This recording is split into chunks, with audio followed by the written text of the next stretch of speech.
Welcome back, everybody, to another reaction video, and continuing on with the theme of following up my reaction to Sabaton music with their history channel. So today we're going to take a look at 82nd All the Way, which is the story of Sergeant Alvin York, who was a member of the 82nd, then Infantry Division, later on became the 82nd Airborne, and still exists today as one of our prominent frontline forces in the United States military.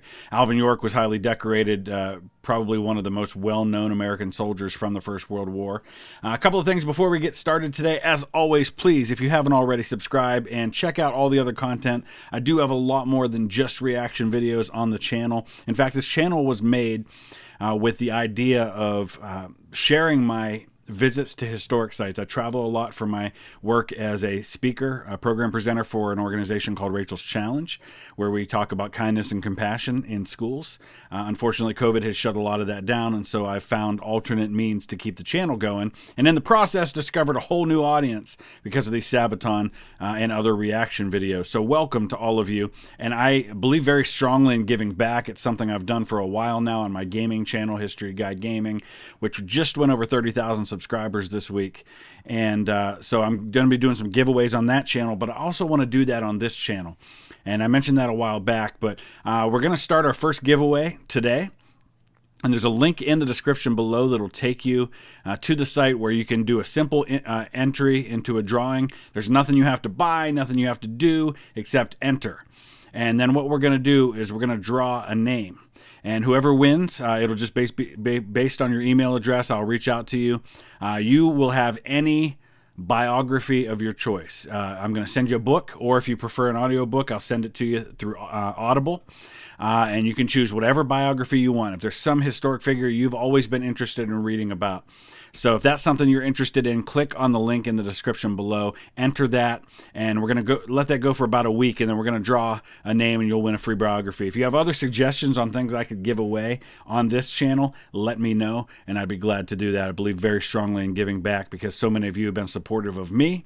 I want to give back. Let's dive into 82nd All the Way. I'm Indy Nidell. And I'm Joaquin from Sabaton, and this is Sabaton History! Yeah.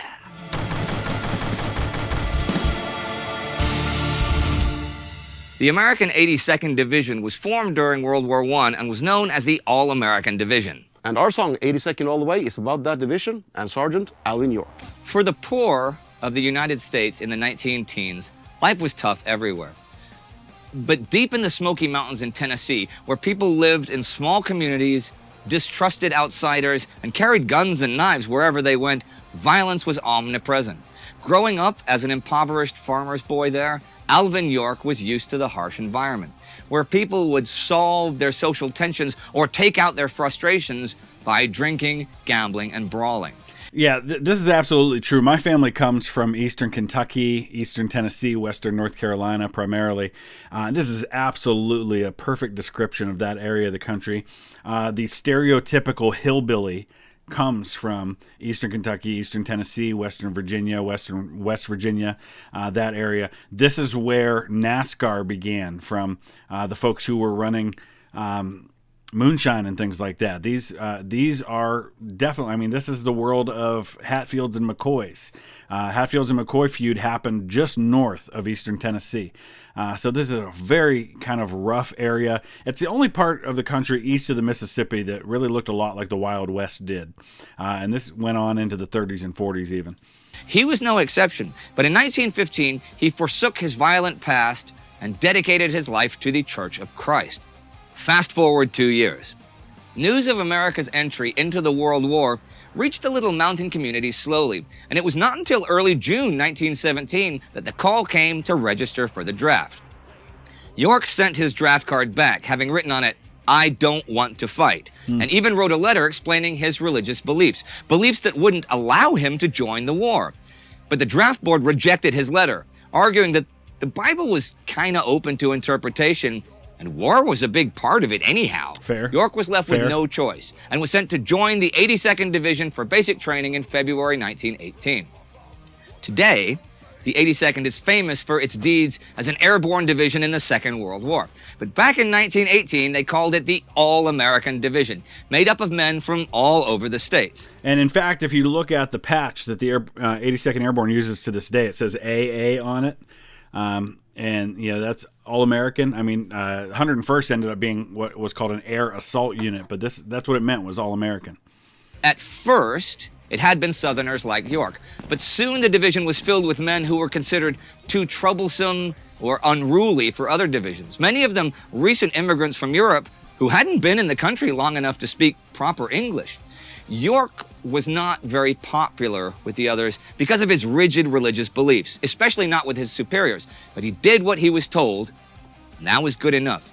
I would imagine, too, that York being older, I find myself kind of surprised that he was drafted, because when the war broke out, Alvin York was 31 years old. And I know at least in World War II, the draft started with like 21, 22-year-olds and then kind of worked its way from there. But with our limited involvement in World War I, this is something I guess I'm learning. I didn't realize that men as old as 30, 31 years old were even drafted in World War I. So I had to look it up because I was curious about this. In fact, the initial draft in 1917 was ages 21 to 31.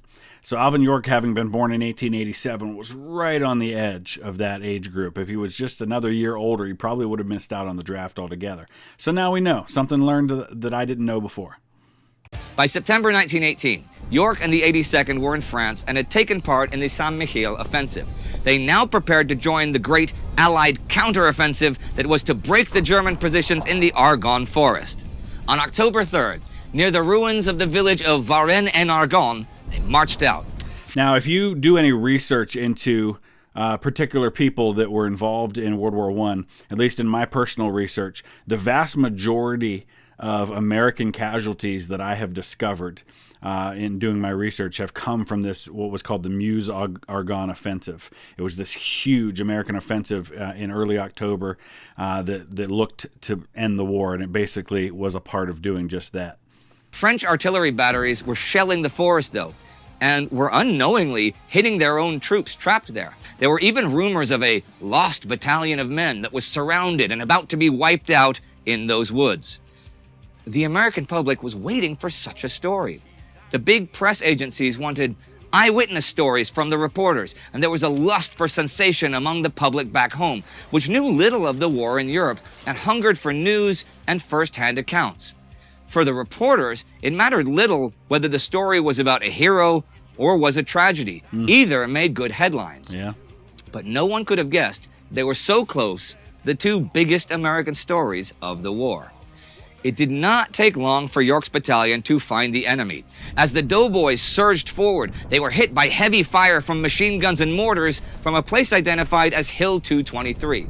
This was a major German position, and York's men were to cover the flank as the hill was taken. And so this number one right here, I guess, would probably be the 1st Infantry Division, known as the Big Red One, which again, with the 82nd, the 101st, and some others, is one of those kind of storied history units in the First and Second World War. But as they were about to mop up resistance in the woods, a German counterattack struck, driving them back up the hill, where a ferocious battle for the crest was fought.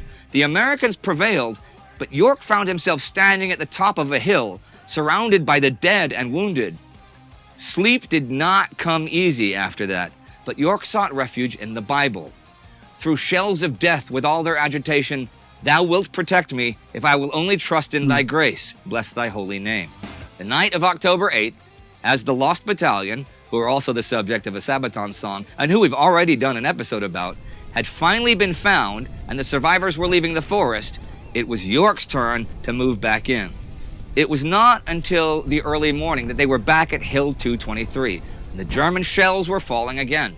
Under heavy gas attacks and mortar fire, panic began to rise. But panic is best fought off by action. Bayonets first, they rushed into the woods. Now that might seem counterintuitive, but think about it in your own life. When you are sitting around and not doing much, you have a lot more time to dwell and to worry and to fear. When you're acting, when you're kind of jumping in and doing things, you're not thinking about it. You're just doing what needs to be done. So that makes total sense.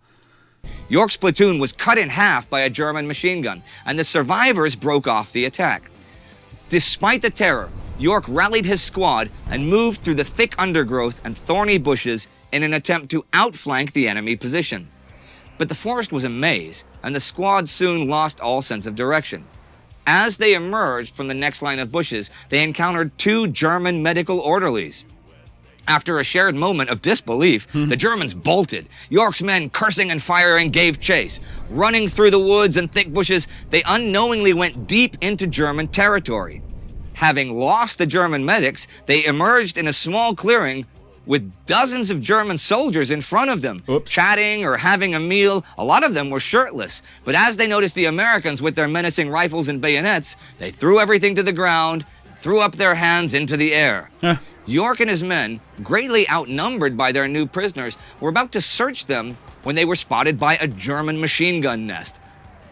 They must have been overzealous bastards because they began firing into the crowd, hitting friend and foe alike. Geez. In the chaos of bullets and screams, York's best friend in the battalion was hit and went down in a pool of blood. That was it. The mild-mannered, God-fearing, Bible-reading Alvin York simply snapped. So this is something I didn't know.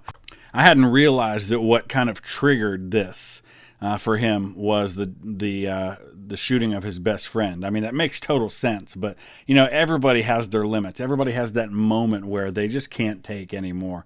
And for him, this obviously was it. And anger and fury took over. As everyone else scrambled for their lives, York dashed forward, rifle in hand. He pushed up the hill, circling around the machine gun nest until he was atop a ridge overlooking the German position. York raised his rifle and pulled the trigger. One by one, the Germans went down. York killed them without mercy, but with extraordinary precision until the machine gun was silenced and 19 dead Germans lay around it. That's absolutely As York took a insane. moment to survey his work, another group of Germans burst from the bushes, bayonets first. Caught off guard, York dropped his rifle and drew his .45 pistol. After shooting the leader from just a few feet away, he kept on killing and killing. Dead Germans lay all around him. So I read somewhere, and maybe I'm wrong about this, but my understanding is that when he shot these 6 Germans that were coming at him with bayonets, that he actually shot the furthest ones away first in order. This was something he had learned when turkey hunting. Because what that meant was that the ones that were closer didn't see the one behind them fall, and so they didn't realize the threat. And so you can kind of imagine this in your mind, 6 Germans coming at him, kind of spread out, killing the first ones first while the other ones are coming at him. They're just seeing him firing the gun. They're not seeing the guys behind him fall, so they're going to keep coming at him. Makes total sense if that's what he did, but that just shows the clarity of thought that he had, because I'd be going after the closest target, the closest threat. But if he did it that way, that's incredible clarity of thought. And all went silent. A German lieutenant slowly got up, his hands raised. York kept the pistol aimed at the man's head.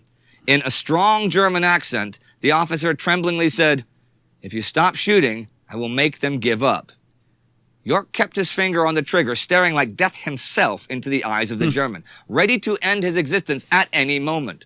Slowly, the German officer took a whistle out of his pocket, blew into it, and then yelled an order towards the bushes behind him. One after the other, German soldiers began appearing from behind the trees and bushes. So did the remaining Americans who had finally caught up with York. Seeing his men, York calmed down for a moment, but then a German soldier threw a hand grenade into the crowd. He missed York. York did not miss him, shooting the man dead on the spot. The other Germans offered no resistance. Now, you might wonder if the Germans vastly outnumbered these Americans, why did they surrender? And that's a great question.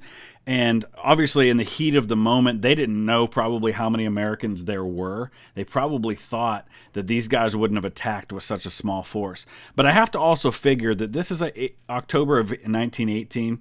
The Germans are at the end. I mean, they've been cut off from supply. Even the home front is dealing with a lack of food and lack of supplies. A lot of these guys have probably been on the front for years now. They've got to be exhausted. These Americans are fresh. They just entered the war, most of them in the last few months. So it's a completely different kind of mindset for the Germans versus the Americans. They began leading the column of prisoners back down the way they came, guarding them warily as they were clearly outnumbered. They made their way through the maze of woods, and another German platoon crossed their paths. But they were exhausted and astonished by the situation, and they gave up. A short while after that, they encountered yet another group of Germans who raised their weapons ready to shoot. Only York, Pressing his pistol in the back of the German lieutenant convinced him to think again. Huh. And all of them, except for one young German soldier clinging to his rifle, dropped their weapons. York shot the boy dead without hesitation. The column continued. Finally out of the woods, they marched to Hill 223, where perplexed American soldiers stood and watched the spectacle of 132 arriving German prisoners captured by York and a handful of doughboys. The story spread among the men, but the American journalists were, for the most part, busy copying the reports coming from the lost battalion, and the newly promoted Sergeant York remained unknown to the American public for quite a while. York was proud of his deeds. He did, in fact, do what he was told, and he did it well. The war itself, however, remained a mystery to him, and he could not make sense of all the carnage and destruction. In the days after the battle, he walked the forest, accompanying medics and stretcher bearers, looking for survivors among the dead. Where did God fit into all of this? Who was to live and who was to die? Mere chance or God's will? Did someone guide his hands in this? It was not until April 26, 1919, over half a year later, when the Saturday Evening Post published York's story through a journalist that had heard of him in France a few months earlier. And interesting, because by this point the war's been over. I mean, the armistice has been signed, but technically the war's not over until they actually sign the Treaty of Versailles, but fighting's over. Basically overnight, Alvin York became one of the biggest American heroes ever. He was seen as all-American, as a warrior monk who answered the call to come to America's aid. When York arrived back in the States on May 22nd, he, like the men of the Lost Battalion before him, was greeted with a hero's welcome and was paraded through the streets. Newspapers, magazines, newsreels spread his story far and wide, and he did paid speaking engagements telling his story wherever he went. He received dozens of medals, some from France and Italy, and even the American Congressional Medal of Honor. Money was not an issue anymore, at least for the moment, but York refused many offers from businesses that tried to profit from his fame through advertising.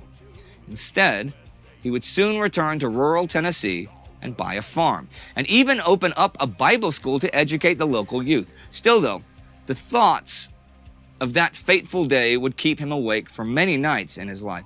Once he had forsworn violence and given his life to God and the peaceful teachings of his Christianity. He never wanted to go to war.